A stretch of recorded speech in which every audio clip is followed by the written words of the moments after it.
Good day, everybody. Bernard King and my great on face football. Back, everybody. Happy Fabulous Friday to you guys. This is your daily NFL and college football news blitz. So, first things first, the Raiders have signed former Falcons quarterback Kirk Cousins to, a 5-year deal. But however, that deal is relatively not going to be paid all the way out. So, here's how it goes.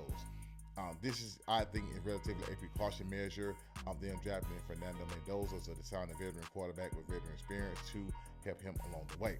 Also, not only that, he is fully guaranteed $20 million this year.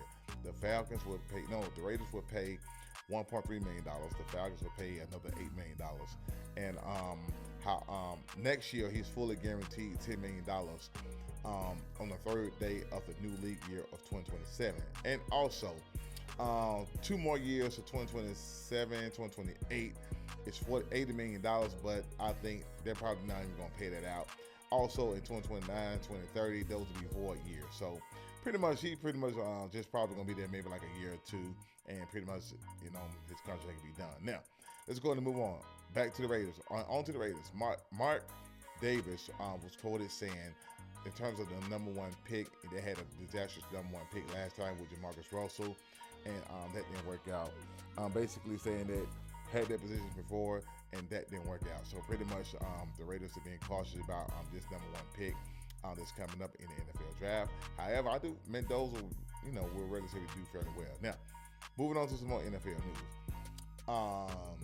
Stephon Gilmore has announced his retirement at the age of 35. He played for 13 years, and the teams he played for was the Bills, Patriots, Panthers, Colts, Cowboys, and Vikings. So that was his last stop with the Vikings. So probably gonna go to the Hall of Fame. I don't know what his marquee team will be, but Stephon Gilmore announced his retirement at the age of 35. Now, moving on to college. Now, the Virginia courts has denied quarterback Chandler Morris.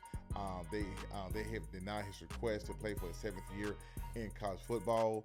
So his request has relatively been denied.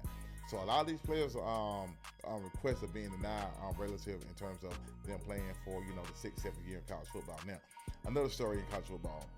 The NCAA has imposed severe penalties for transfer portal violations. So if a player transfer to a school and the school signs him outside the transfer portal window, the school could face severe penalties. Basically, suspension of half season for the head coach, no coaching, no recruiting, and no administrative activities and duties and things of that nature. So that's news I have for you guys today. Have a fabulous Friday. See you soon. Holla.